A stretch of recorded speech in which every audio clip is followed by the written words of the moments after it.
Selanjutnya ke poin ketiga, melakukan studi kelayakan bisnis. Nah, ini penting sekali. Fungsi dari studi kelayakan bisnis adalah mengetahui perilaku pasar, mengetahui daya beli, sesuai nggak produk kita dengan pasar. Jadi gini, belum tentu produk kita itu, seandainya ini saya punya produk nih, punya es kopi susu gitu. Di Jakarta memang boom. Saya jualan di Surabaya boom, waktu di Jogja belum tentu. Atau sebaliknya, produk saya di Jogja bisa laku keras, tapi waktu di Jakarta belum tentu. Nah, itu banyak sekali produk atau bisnis yang di tempat tertentu itu berhasil, tapi di tempat lain belum tentu berhasil.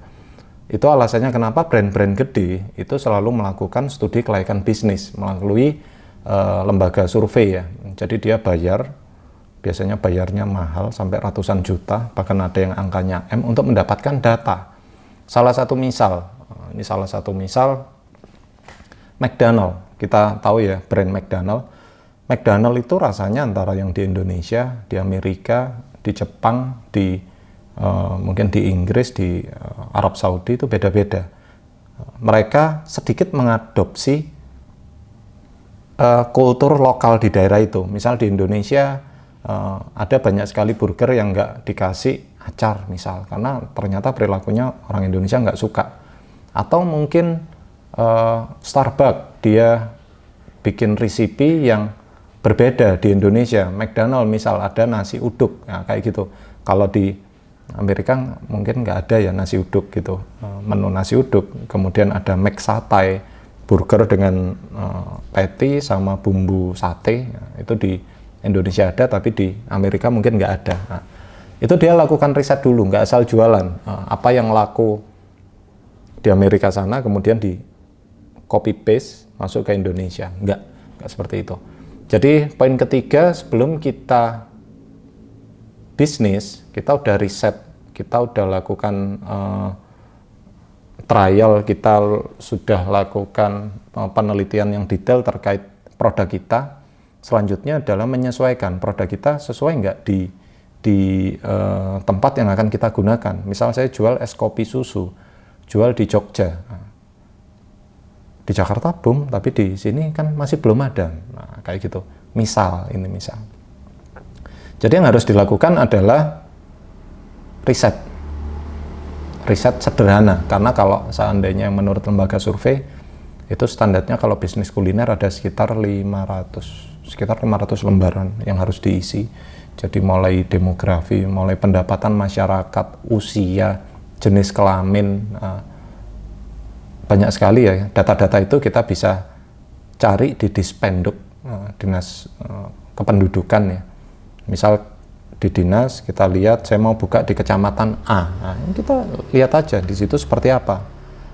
Orangnya banyak yang usia produktif atau sudah nggak produktif, usia 60 ke atas. Misal saya mau bikin kafe ternyata di wilayah pensiunan, nah itu pengaruh juga.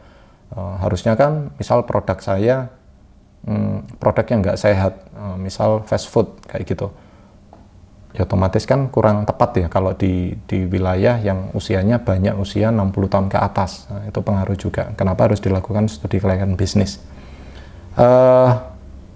Ngomong-ngomong studi kelayakan bisnis itu seperti apa, di sini saya ada sedikit contoh yang versi Word, jadi bisa dicoret-coret sendiri, diedit sendiri, terkait visibility study atau studi kelayakan bisnis. Jadi visibility study ini mempelajari beberapa aspek terkait. Di sini ada aspek pasar dan konsep pemasaran, aspek teknis dan teknologi, aspek manajemen, aspek sumber daya manusianya, aspek keuangan, dan aspek ekonomi. Sehingga kita nanti dari hasil survei itu tahu, bahasa simpelnya itu gini. Kalau dibuat kafe ya, biasanya yang saya lakukan adalah saya akan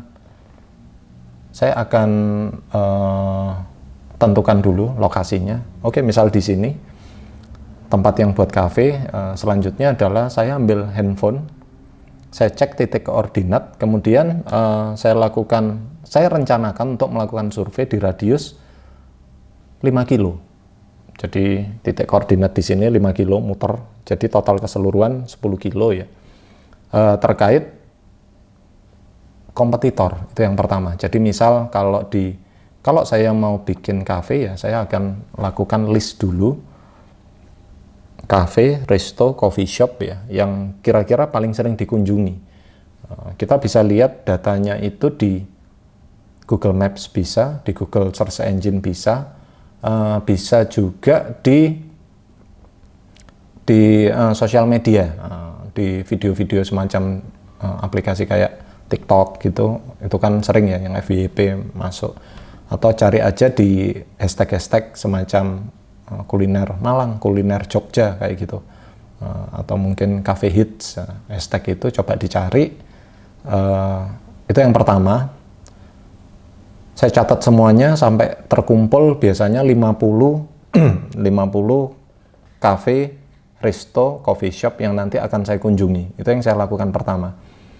Terus setelah saya tercatat 50, sudah saya catat 50 nama.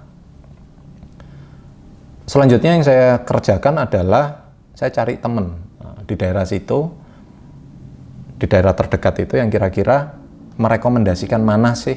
Jadi dari 50 saya screening lagi. Biasanya dari 50 itu ternyata ada yang nggak masuk di sosial media, nggak masuk di internet, banyak sekali. Itu nanti saya masukkan ke tambahan, list tambahan. Atau mungkin ada yang ngasih info nih, teman atau mungkin saudara ya, itu yang jangan ke situ, itu sekarang udah tutup kok. Tapi di Maps-nya memang masih tulisannya buka, tapi itu udah tutup, nggak buka lagi. Banyak yang seperti itu. Jadi keakuratan data yang kita cari di internet itu tetap nanti disinkronkan dengan orang yang menghuni di daerah situ. Istilahnya warga sekitar ya, kayak gitu. Saya tanya di mana cafe, resto atau coffee shop atau mungkin tempat yang sekarang sering dikunjungi anak-anak muda, orang tua ataupun siapapun yang istilahnya jadi hits di sebuah daerah.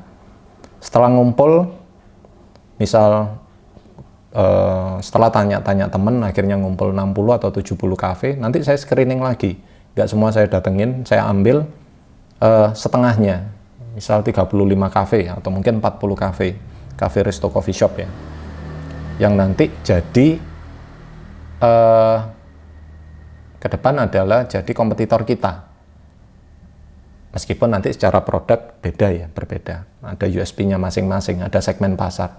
Tapi yang potensinya nanti ke depan jadi kompetitor. Kayak misal gini, ada Starbucks, ada McDonald, ada KFC, kemudian ada Kopi Janji Jiwa, ada Dunkin Donut, ada apa lagi ya, Filosofi Kopi, misal Kopi Kulo. Ini sebenarnya kan kompetitor, tapi segmen pasarnya beda-beda. Tapi nanti semua akan saya kunjungin, kayak gitu. Jadi ini tadi dari 70 list saya kerucutkan jadi 35. Dari 35 tadi 35 sampai 40 baru saya lakukan kunjungan. Ini tips mudanya. Bagaimana mengunjungi? Biasanya saya akan datang ke kafe tadi. Setelah kafe tadi saya kunjungin, saya lihat kondisinya, saya nanya wastafel. Kalau saya lihat ada wastafel bersih nggak, kering nggak, toiletnya bau nggak, seperti itu. Kemudian saya duduk lagi, saya duduk.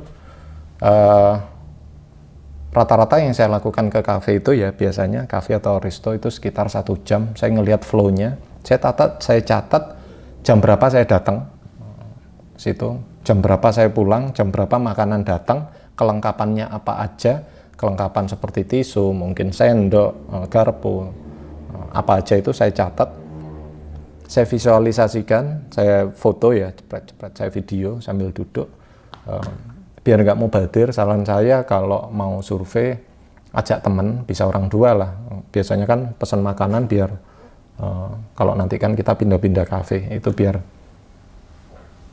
bisa menilai dengan benar. Seringnya kalau kita beli 1, 2, atau 3, kenyang, akhirnya makanan tuh nggak enak kalau udah kenyang kan gitu. Jadi saran saya ajak temen, orang 2 atau orang 3 duduk, pesankan mereka, kita makan. Tugas kita adalah mencicip aja, ngelihat makanannya itu visualnya seperti apa, tampilannya seperti apa, kemudian kita coba. Nah, saran saya itu. Setelah itu kita lakukan, kita bisa berkomunikasi sama waiters lagi. 1 jam, 2 jam, makanan udah habis, dikasih menu nggak? Biasanya kan 1 jam piring udah kosong, ada yang dibersihkan, ada yang dibiarin aja sama waiters, ada yang mereka datang dibersihkan, kemudian kita dikasih buku menu sambil dia biasanya ngomong mau tambah menu lagi, nah, seperti itu. Hal-hal kayak gitu semuanya wajib dicatat. Ini nanti buat kita sendiri ya, bukan buat mereka, enggak. Setelah itu kita lakukan di satu kafe, kita dapat kesimpulan berapa table yang keisi, berapa total mejanya, fasilitasnya apa. Selanjutnya kita mendatangi kafe yang lainnya lagi, di list kita tadi, misal 35 atau 40 kafe.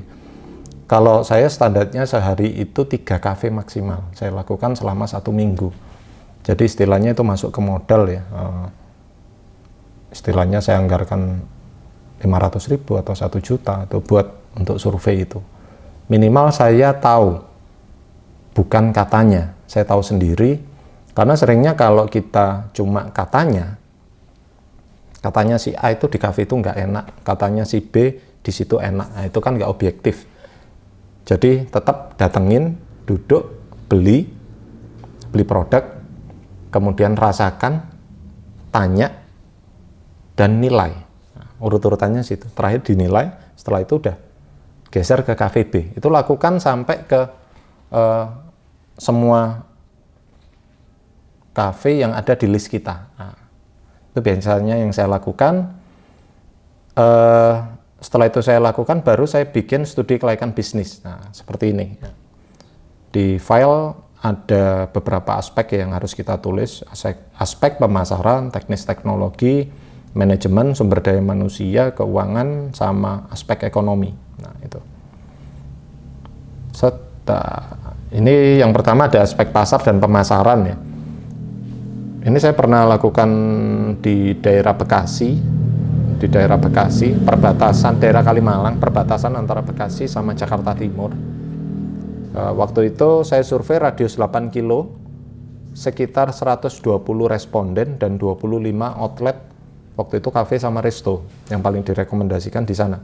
Waktu itu saya ke daerah Kalimalang, kemudian ke daerah Grand Galaxy ya, Grand Galaxy City. Nah, mungkin kalau ada yang tahu daerah sana,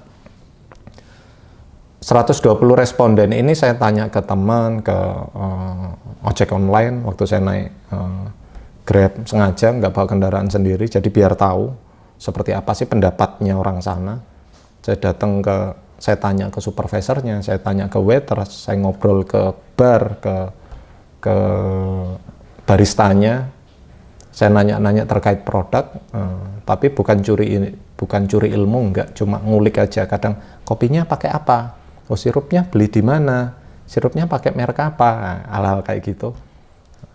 Atau mungkin di sini password wifi-nya apa? Hal-hal sederhana itu yang saya tanyakan, sehingga nanti saya bisa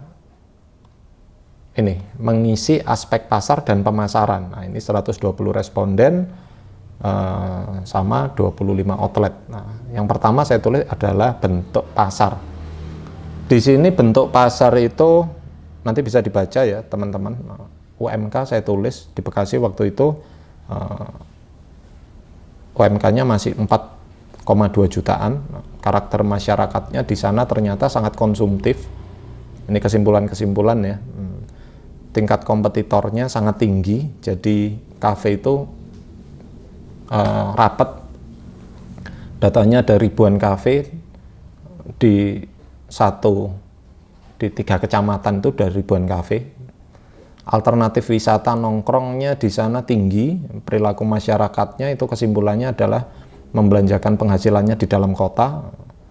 Mungkin kalau seandainya ada kota kecil semacam mana, Tulungagung misal di Jawa Timur, itu kan perilakunya beda ya. Biasanya perilaku masyarakatnya itu, ini saya dulu pernah ngerjakan di daerah Tulungagung, itu kalau weekend itu ngabisin duitnya kemana? Bukan ke dalam kota, Karena di dalam kota nggak ada alternatif untuk ngabisin duit, bahasanya gitu. Nggak ada tempat kuliner yang mereka suka. Akhirnya waktu Jumat, Sabtu, Minggu banyak sekali warga Tulungagung yang dia larinya ke Kediri, yang pendapatannya nggak terlalu tinggi, itu yang pertama. Kemudian yang sibuk itu biasanya dia larinya ke Kediri. Tapi kalau dia sama keluarga gitu mau long weekend, banyak yang ngabisin duit atau belanjanya ke Surabaya atau ke Malang, ke Jogja, karena posisi dia di tengah. Nah, itu kalau di Tulungagung. Tapi kalau misal saya bukanya di Malang, orang jarang ada yang sampai ke Surabaya. Ada pun itu kecil. Jakarta nggak perlu, karena di situ semuanya ada. Mau tradisional, mau yang resto bintang 5 sampai kaki 5 semuanya ada. Nah, itu di sini saya tulis di perilaku belanja masyarakatnya dengan pendapatan di atas UMR. Nah, ternyata di sana membelanjakannya di dalam kota. Jadi aspek-aspek ini yang saya ambil dari hasil survei tadi. Kemudian ada harga rata-rata untuk makanan dan minuman. Nah, ini harga rata-rata saya ambil dari buku menu tadi, kompetitor-kompetitor. Saya klasifikasikan. Kayak misal Jiko berarti klasifikasinya sama Starbucks kayak gitu. Kalau Janji Jiwa sama Kopi Kenangan. Jadi saya klasifikasikan sesuai segmen pasar. Kalau misal KFC sama McDonald, misal semacam itu. Dari hasil survei semacam itu, nanti saya simpulkan kompetitor saya nanti ke depan yang mana. Setelah itu, dari hasil saya foto buku menu tadi, itu saya hitung berapa harga rata-rata makanan. Jadi misal ayam 10.000, yang satu lagi ayam goreng tepung 20.000. 10 tambah 20 misalkan 30 dibagi 2. Nah, itu untuk menentukan harga rata-rata. Harga rata-rata tertinggi berapa, harga rata-rata terendah berapa. Untuk semua produk, makanan, minuman, jadi mulai main course, kemudian appetizer, dessert, atau mungkin di minuman juga, di beverage. Semuanya saya catat sehingga ketemu angka rata-rata di sini. Nah, setelah angka rata-rata, harga rata-rata ketemu, saya ingin tahu alasannya orang datang, konsumennya itu karena apa. Jadi orang datang ke kafe ini buat apa sih? Buat foto, buat nongkrong, buat makan, buat kerja. Nah, itu ternyata beda-beda. Ini dari hasil survei tadi ya. Ini kalau saya jelaskan panjang sekali sampai 5-6 jam. Next ke mengukur permintaan pasar di sini. Jadi omset rata-rata itu berapa sih? Kadang saya juga agak nakal. Saya tanya, di sini rata-rata berapa? Berapa seat? Berapa bill? Itu saya coba tanya ke supervisor atau manajer. Pernah nggak saya lakukan? Sering. Saya tanya. Kemudian saya sinkronkan. Misal gini, di sini tuh sehari sampai 20 juta. Padahal di situ cuma 2 table. Padahal waktu saya datang ke situ sejam 2 jam itu nggak ada orang. Padahal misal weekend, kayak gitu. Itu nanti bisa ketahuan kok harga rata-ratanya berapa, omsetnya berapa. Seperti itu.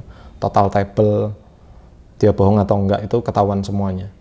Next ke konsep interior. Nah, ini contoh ada konsep industrial, futuristik, vintage, kemudian ada konsep sport klasik modern. Di sini adalah rata-rata juga dari waktu saya lakukan survei. Waktu saya datang ke daerah Kalimalang itu ternyata kesimpulannya ya, yang pakai konsep industrial 28%. Kemudian ada minimalis, ada Skandinavian, ini 7%, ada konsep bohemian 3%. Nah, kira-kira nanti kalau kita mau bikin konsep itu cocoknya yang mana? Nah, cocok yang ini, yang sudah banyak yang pakai, kayak gini, industrial ataupun mungkin konsep kontempor mana, misal bohemian, nah, atau justru kita pakai yang belum ada.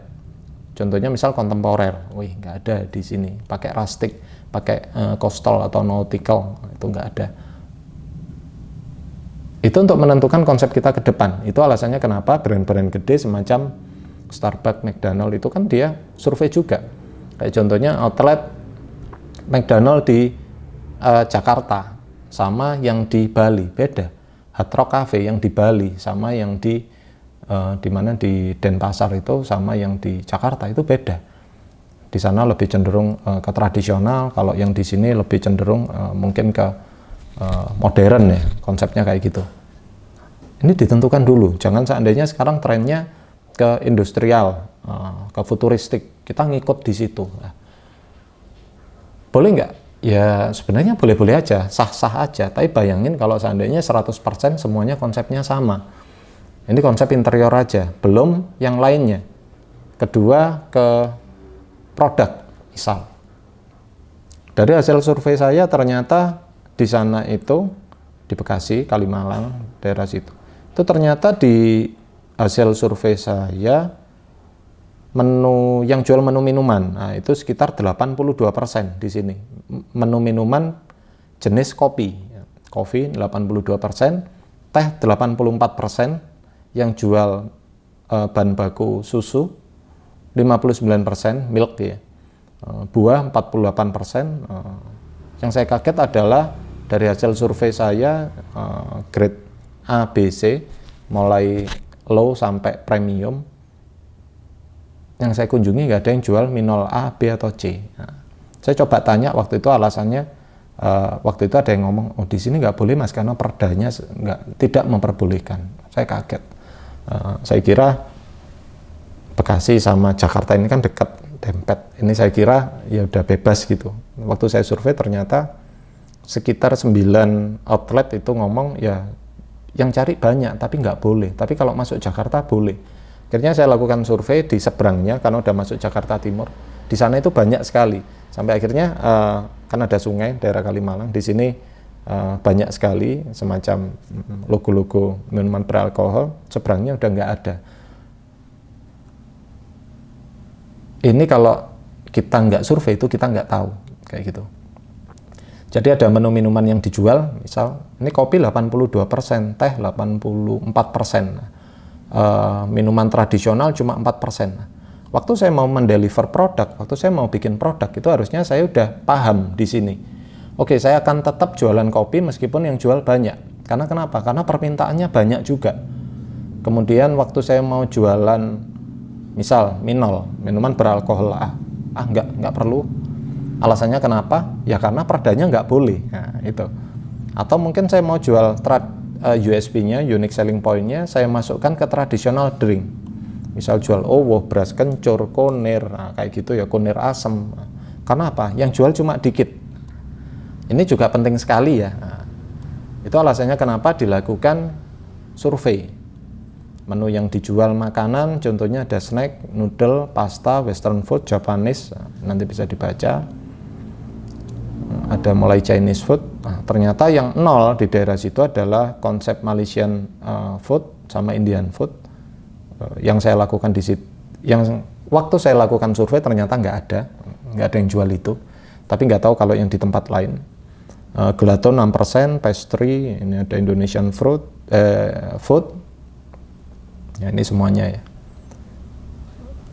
Oke, next ke ciri outlet. Kemudian orang datang ke outlet. Nah, ini juga ada ya, jam 0 sampai jam 6 pagi sampai 11 pagi. Itu ternyata 13%. Jam 24.00 sampai jam 2 malam itu yang datang cuma 1%. Nah, ini harus kita ketahui karena jangan sampai waktu kita buka nih, saya pengen bikin kafe yang 24 jam. Nah, ya itu sah-sah aja, monggo, bebas. Yang jadi masalah adalah jam 24 sampai jam 12 malam sampai jam 2 malam ini yang datang cuma 1%. Nah, masalahnya kalau kita buka tengah malam, itu nutut nggak sama biaya listrik, karyawan, omset. Nah, itu kita perhitungkan juga. Bukan masalah idealis kita, wah kita mau satu-satunya kafe 24 jam. Nggak masalah. Kalau itu USP. Salah satu contoh adalah brand, apa ya, saya pernah tahu, wow atau apa gitu. Itu 24 jam. Meskipun kafe itu, meskipun saya lihat kadang jam 1 malam, jam 2 itu nggak pernah ada orang. Karena dia pengen ambil di segmen itu. Jadi konsumen datang, salary rata-rata. Nah, ini juga kita pelajari juga, manajer gajinya berapa sih? Misal supervisor, leader, barista, asisten bar, purchasing, sampai ke mungkin cleaning service, security. Kita lakukan survei dulu. Alasannya kenapa? Karena banyak sekali permasalahan ternyata. Misal gini, saya pernah rekrutmen di daerah mana? Di daerah Surabaya. Oh, bukan. Di daerah Malang. Ownernya ini ternyata orang Jakarta. Waktu saya ngomong berapa gajinya barista? 1,5. Lu jangan mas, kasihan. Padahal di daerah Malang itu sekitar tahun 2021, 2022 gitu, gaji 1,5 barista pemula ya, barista pemula, pengalaman paling 2 tahun, 2 bulan, 3 bulan, nah, itu gaji segitu udah bagus. Tapi kalau kata orang Jakarta jangan. Nah, waktu kita kasih gaji UMK, misal 3 juta, wah, itu yang jelas, yang pertama adalah kos operasional tinggi, yang kedua jadi daya tarik, bisa aja enak kerja di situ, gajinya gede. Nah, itu banyak yang seperti itu. Tapi kalau sebaliknya itu yang bahaya. Orang Malang buka usaha di Jakarta, yang dipakai standarisasi Malang, gajinya berapa? 1.100.000, cari SDM barista yang berpengalaman setahun atau mungkin 3 bulan dikasih 1,5. Nggak ada yang mau. Meskipun fresh graduate aja nggak ada yang mau. Biasanya seperti itu. Itu alasannya kenapa harus ada survei. Berapa sih salary rata-rata? Nah, ini nanti kita lakukan survei, baru nanti kalau kepingin tahu adalah waktu kita interview calon karyawan. Nah, itu bisa nanti kita tanya. Gaji sebelumnya berapa, yang diharapkan berapa, alasannya keluar kenapa. Nah, itu bisa nanti di akhir ya saya jelaskan. Ini fungsinya biar kita tahu semuanya, biar kita ada gambaran, nanti range anggaran budgetnya berapa. Nah, itu bukan katanya orang-orang segini gajinya, itu seringnya nggak valid. Ini catatan-catatan ini saya buat detail permintaan konsumen. Jadi kalau tadi konsep, kalau ini permintaan konsumen tentang minuman beralkohol 0%, nggak ada yang tanya ternyata, nggak ada yang minta. Permintaan minuman berbahan dasar kopi itu 79%. Itu alasannya kenapa? Oke lah, meskipun yang jual banyak, saya tetap jualan kopi, karena pasarnya tinggi. Permintaan minuman berbahan coklat dan susu ini 42%. Nah, ternyata nggak terlalu tinggi juga. Lebih banyak orang yang cari kopi sama teh. Nah, itu. Permintaan dessert, permintaan traditional food, ini permintaan nanti bisa dilakukan survei sendiri. Next ke aspek pemasaran. Pemasaran ini terkait segmen pasar untuk mengetahui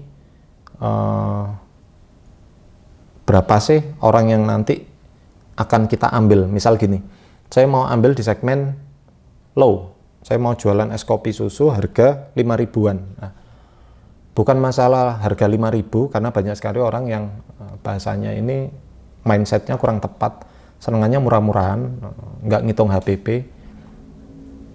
Kemudian waktu ditanya aspek pemasaran, nanti saya mau buat harga yang 5.000 sampai 10.000, yang datang mahasiswa, kalau nggak gitu pelajar.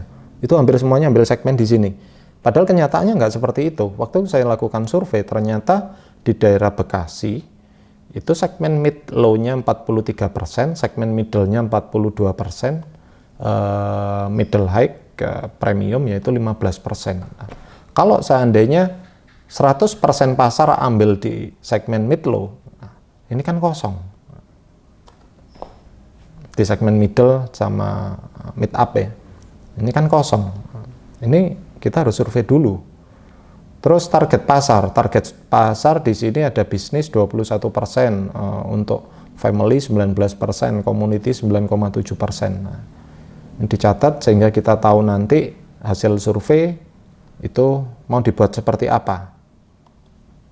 Jadi sikap, perilaku, manajemen pemasaran, waktu 2000 berapa ini, 18 atau 19 ini, ternyata di Bekasi itu promosi online 91%, offline-nya 9%. Itu kesimpulannya.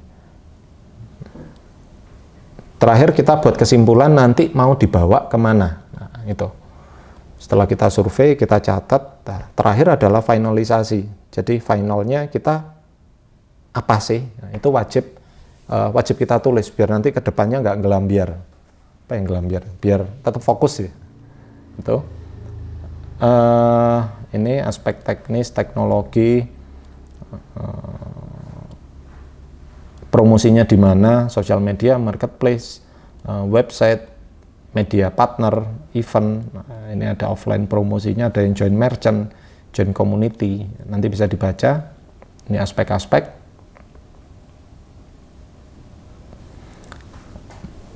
Bab ketiga, kesaran dan konsep. Nah, setelah kita tahu di lapangan seperti apa, hasil survei seperti apa, kita gabung dalam sebuah tulisan. Nah, kayak gini ya. Kita harus ada kesimpulan. Kita punya keinginan, saya mau jual kunir kencur, misal beras kencur, jamu beras kencur, wedang owo, bir peletok, misal konsepnya tradisional. Tapi saya mau buka di Bekasi. Nah, ini ternyata pasarnya nggak mau seperti itu. Tapi mau nggak mau kita harus tetap buka. Nah, sarannya seperti apa? Nah, berarti kita simpulkan di sini. Oke, kita tetap jual minuman tradisional tadi, herbs, herbal. Itu yang pertama, itu yang jadi USP. Tapi tetap kita masukkan yang dicari pasar. Salah satu contoh, tadi ada teh, tadi ada apa lagi? Ada kopi yang paling banyak dicari ya. Itu nanti kita masukkan ke buku menu. Jadi enggak kita idealis di apa yang kita inginkan, enggak, tetap nanti digabungkan. Jadi fungsi dari studi kelayakan bisnis seperti itu. Seperti ini cuma contoh aja. Baru terakhir saya kasih visualisasi. Ini kebetulan di Bekasi, waktu itu klien saya, dalam tanda kutip, klien saya ini minta dulu itu konsepnya kayak gini ya. Jadi dia minta kafe yang ada museumnya, bukan museum ada kafenya. Mas, aku seneng art kontemporer, saya buatin di sini. Saya punya bangunan 6 lantai, 7 lantai, ada liftnya, ada helipadnya. Kemudian saya mau dibuatkan kayak di museum kopi di Dubai sama Venesia, seperti itu. Beberapa seniman kontemporer dimasukkan semuanya. Ya sah-sah aja. Bisa nggak? Ya bisa, tapi harus dilakukan survei sederhana dulu. Nah, ini dulu ya. Jadi saya masukkan juga karya Eko Nugroho, waktu itu seniman kontemporer dari Jogja. Kayak gini. Ini fungsi dari studi kelayakan bisnis. Jadi studi kelayakan bisnis itu panjang. Yang kedua, ngeluarkan tenaga, ngeluarkan pikiran juga, kemudian mengeluarkan biaya. Saran saya itu tetap dilakukan. Jadi jangan mentang-mentang saya paham kok, saya orang sini nggak suka seperti ini, orang situ nggak, kamu nggak tahu daerah sini. Ini sedikit saya cerita terkait ini ada konsumen yang waktu itu datang ke outlet toko bekas baru ya, tokobekasbaru.com. Waktu itu dia datang dari Jakarta, dia pulang mudik ke Malang karena udah nggak kerja lagi, dia resign mau bikin bisnis. Dia tanpa melakukan survei, dia datang ke tempat saya waktu itu, kebetulan ada saya, tanya, Mas, saya mau bikin kedai kopi, kira-kira alatnya apa aja? Akhirnya saya kasih tahu, Masnya konsepnya apa? Saya mau manual brew, konsep jual kayak V60, wave dan lain sebagainya ya, drip, coffee manual brew. Kemudian dia beli semuanya, ada yang merek Kalita, Hario dan lain sebagainya. Dia beli, ditaruh di kasir. Saya nanya, dibuat apa Mas? Buat kedai. Rencana buka di mana? Waktu itu saya tanya. Rencana bikin di daerah Malang Selatan dengan bin-bin yang bagus, coffee bin yang bagus, yang 1 kilo sampai harga 700.000, 600.000. Saya agak kaget, kok itu yang dibeli? Akhirnya saya tanya, apa di sana Masnya sudah survei? Oh enggak, Mas, saya asli sana. Masnya domisili sana? Enggak. saya di Jakarta ini baru mudik ke Malang. Waktu itu saya sempat ngomong kalau saran saya jangan beli dulu mas, saran saya mendingan survei dulu, kalau oke, baru nanti monggo dibeli. Karena nanti kalau masnya nanti beli alat ini, nanti dijual lagi seandainya nggak laku, bukan nyumpain nggak. Karena yang saya tahu di daerah sana itu masih belum di situ. Istilahnya waktu dikasih kopi luwak misal, atau mungkin dikasih Geisha Coffee yang harga sekilonya di atas 2 juta, itu loh gratis pun mereka itu loh nolak, apalagi beli meskipun itu 1.000 atau 2.000 rupiah, itu banyak yang nggak mau. Nah, dia tetap beli tanpa lakukan survei. Kemudian waktu opening saya diundang, dikasih flyer selebaran, kirim ke WhatsApp. Setelah 3 bulan dia WA saya untuk menjual alatnya lagi. Di WA dia sebutkan, mas aku mau jual, ternyata masnya bener kalau di sini nggak laku. Seperti itu. Jadi dari hal yang sederhana ya, padahal di Jakarta itu laku. Dia ngomong kalau di Jakarta ini laku mas. Ini kan Malang Selatan, Malang Kota aja belum. Itu sekitar tahun berapa ya? 2018 kalau nggak salah. Banyak sekali orang yang gagal karena tidak belajar dulu, tidak melakukan survei, tidak sharing, tidak mengenali kultur lokal, tidak mengetahui USP, unique selling point, akhirnya gagal. Beda lagi kalau sudah melakukan survei. Salah satu misal tadi nih, saya pernah lakukan survei di mana, di Tulungagung waktu itu, sekitar tahun berapa? 2014 kalau nggak salah, 2014. Di sana kafe masih nggak ada, minuman masih satu gelas 1.000 sampai 2.000 rupiah. Kopi hijau, mungkin yang dari Tulungagung tahu ya.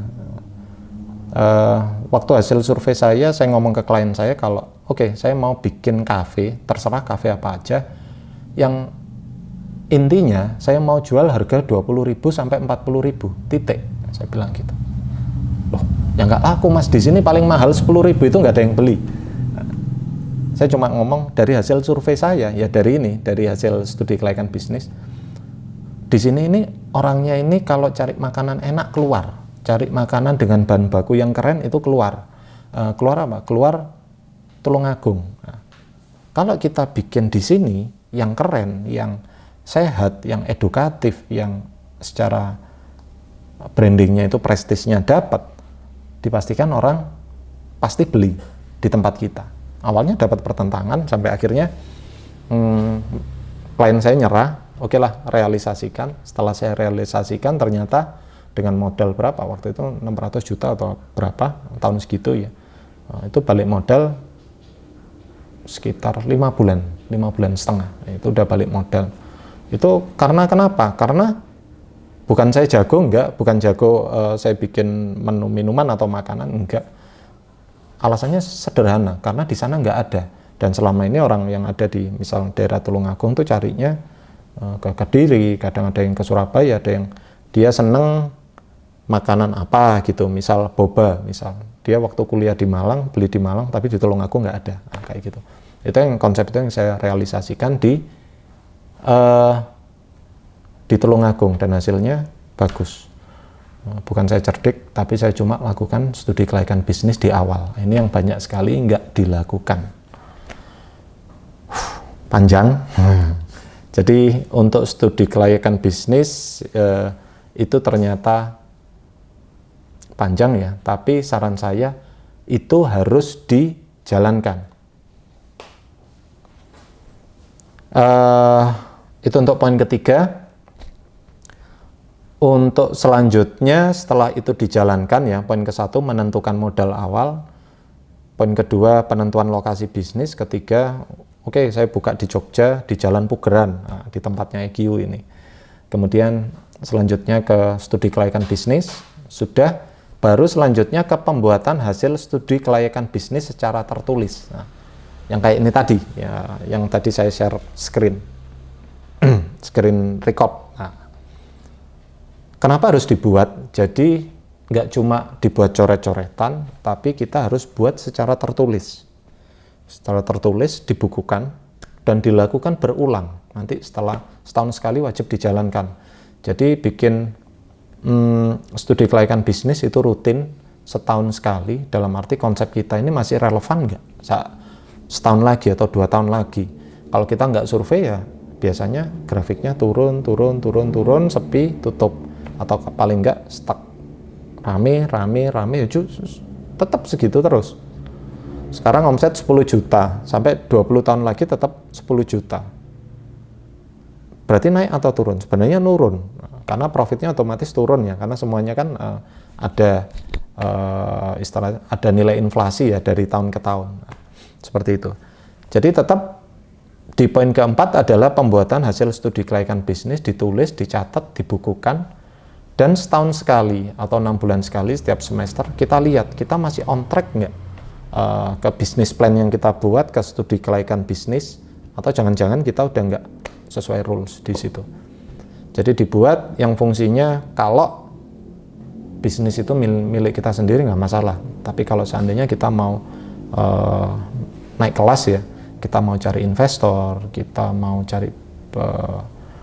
mau kerjasamakan, itu waktu ada bisnis proposal, ada studi kelayakan bisnis, itu orang akan yakin, perusahaan yang mau invest ke kita atau orang yang mau invest ke kita itu lebih yakin bahwa oh ini nggak main-main, ini udah ditulis semuanya, udah dijalankan tanggal segini, hasilnya semacam itu. Sebelum kita prospek dia. Jadi poin keempat, pembuatan hasil studi kelayakan bisnis, ini saran saya dilakukan. Tapi kalau diingat-ingat aja ya nggak masalah, seandainya skalanya masih kecil. Tapi saran saya dicatat dan dibukukan. Jadi buku pertama yang kita buat adalah bisnis proposal, yang kedua adalah studi kelayakan bisnis tahun pertama. Nanti tahun kedua bikin lagi, tahun ketiga bikin lagi. Kalau kepingin bisnisnya bertumbuh, nggak cuma stuck kemudian tutup, atau dari sepi, tutup, nggak seperti itu, tapi bisa bertumbuh, karena bisnis yang baik itu yang bertumbuh. Itu untuk poin 4. Selanjutnya di poin kelima ya, yang tadi poin keempat, pembuatan hasil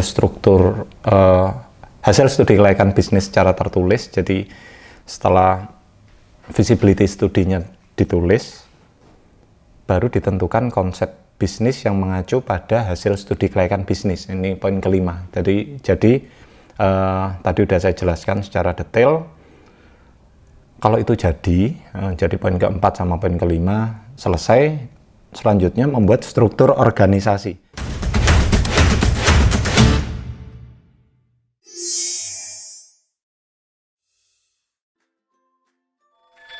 mlgcoffee.com